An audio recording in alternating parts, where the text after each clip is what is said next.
নমস্কার বন্ধুরা, আজকে আবার পিঠের সিজনে নতুন একটা পিঠের রেসিপি নিয়ে চলে এসেছি। আজকে বানাবো রসবড়া। দারুণ স্বাদের একদম সফট রসবড়া আজকে আপনাদেরকে বানিয়ে দেখাবো খুবই সহজে। চলুন বানিয়ে নেওয়া যাক। রসবড়া বানানোর জন্য আমি এখানে প্রথমে নিয়েছি বিউলির ডাল। আমি এখানে 500 গ্রাম মতো বিউলির ডাল নিয়েছি। এবার আমি ভালো করে ধুয়ে বিউলির ডালটাকে জলে ভিজিয়ে দেব। সারা রাত আমি এখানে বিউলির ডালটাকে ভেজাবো। এই যে আমার এখানে সারা রাত বিউলির ডালটা ভিজে গিয়েছে, ফুলে উঠেছে। এবার আমি বিউলির ডালটাকে বেটে নেব। আমার এখানে বেটে নেওয়া হয়ে গিয়েছে। এদিকে আমি নিয়েছি ভেলি গুড়। এবার আমি একটা জায়গায় বেশ খানিকটা পরিমাণ জল দিয়ে দিচ্ছি। এবার আমি ভেলি গুড়গুলোকে দিয়ে দিলাম।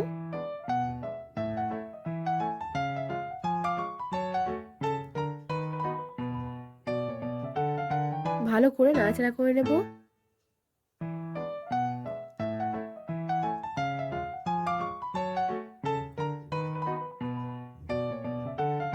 এদিকে নিয়েছি আমি 250 গ্রাম মতো পাটালি। দিয়ে দিচ্ছি পাটালি। রসবড়ার সঙ্গে যে রসের জন্য আমি এখানে ভেলি গুড়টা দিয়েছি, তাতে যে পাটালি আমি দিয়েছি তার জন্য রসের স্বাদটা একটু হলেও বেশি হয়ে যাবে। এবার আমি ভালো করে রসবড়ার রসটাকে বানিয়ে নেব। দিয়ে দিচ্ছি 7 থেকে 8টা ফাটিয়ে নেওয়া এলাচ। ভালো করে নাড়াচাড়া করে বেশ খানিকক্ষণ ফুটিয়ে নেব।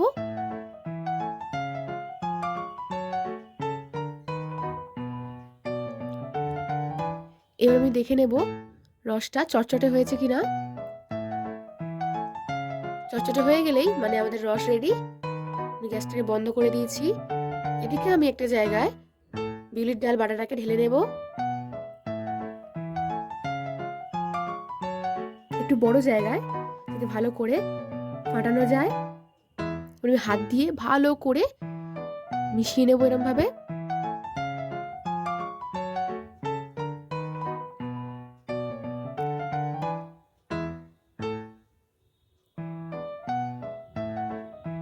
বেশ খানিকক্ষণ মিশিয়ে নেওয়ার পর আমি এখানে এক বাটি জলে নাড়ুটাকে দিয়ে দেখব।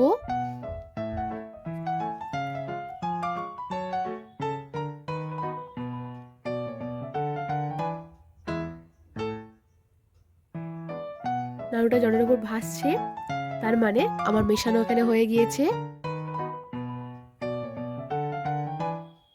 আবারও ভালো করে নাড়ুগুলোকে তুলে মিশিয়ে নিচ্ছি।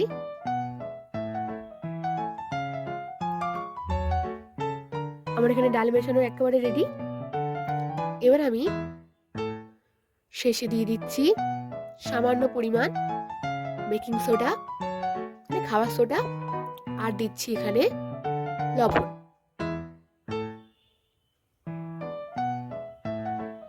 আমরা ভালো করে মিশিয়ে নেব হাত দিয়ে।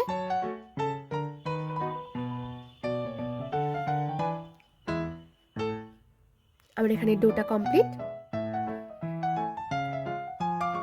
এইদিকে আমি কড়াইতে নিচ্ছি সাদা তেল।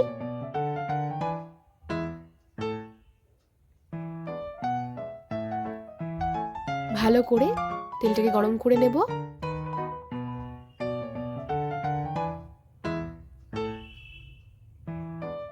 তেলটা আমার এখানে গরম হয়ে গিয়েছে।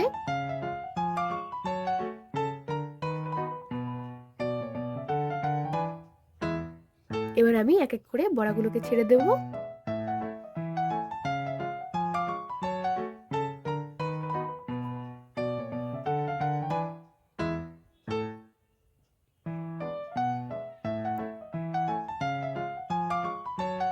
দেখতেই পাচ্ছেন বড়াগুলো কি সুন্দর আপনা আপনি তেলের উপর ভেসে উঠছে। এবার আমি তেলেতে ভালো করে বড়াগুলোকে হালকা হালকা লাল লাল করে ভেজে নেব।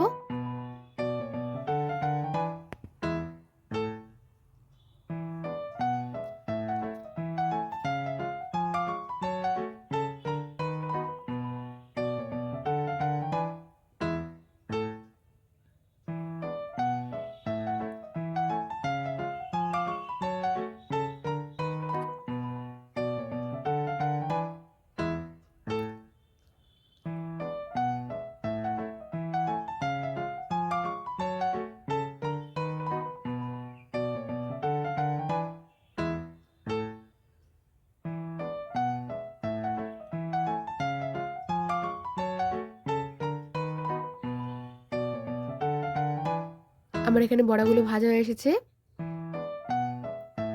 হালকা হালকা লাল লাল হয়ে গিয়েছে, বেশি লাল করব না।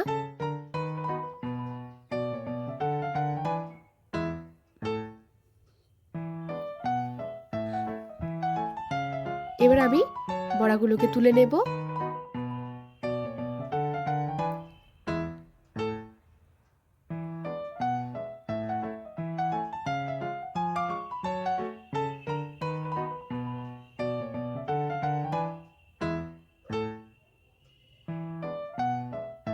এখানে আমার তোলা হয়ে গিয়েছে। আবারও আমি কিছু বড়াগুলোকে ভেজে নেব।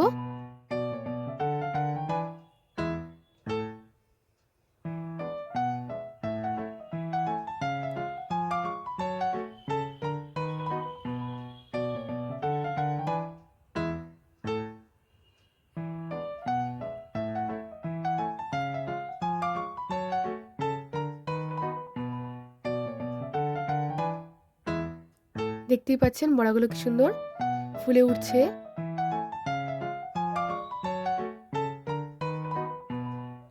আবারও লাল লাল করে ভেজে নেব। এবার আমি রস বড়ার জন্য যে রসটা করেছিলাম সেই রসটাকে আমি গরম করতে দেব।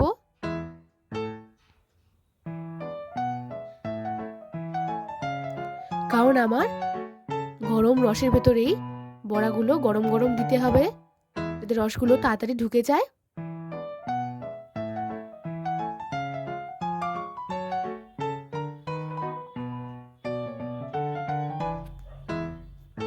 আমার এখানে বড়া ভাজা হয়ে গিয়েছে, তুলে নিচ্ছি।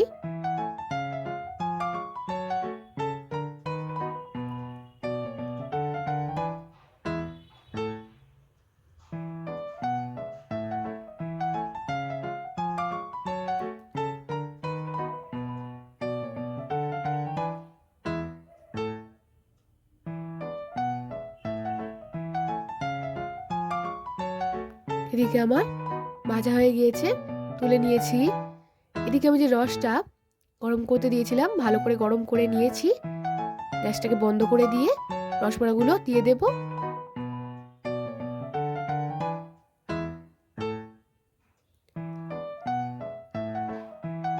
ভালো করে রসটাকে বড়াগুলোর সঙ্গে মিশিয়ে নেব।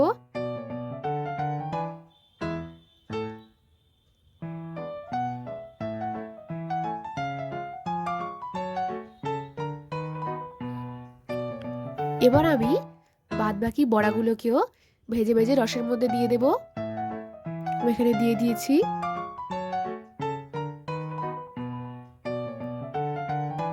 এবার আমি ঘন্টা দুয়েকের জন্য ঢাকা দিয়ে রাখবো, যাতে সবকটা বড়ার মধ্যে রস ঢুকে যায়।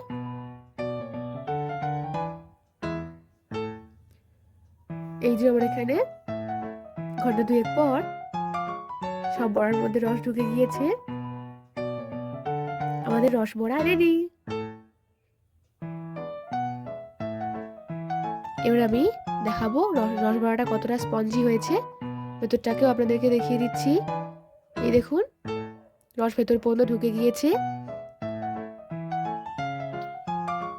এবার আমি জায়গায় নিয়ে ঢেলে নেব একটা বলে।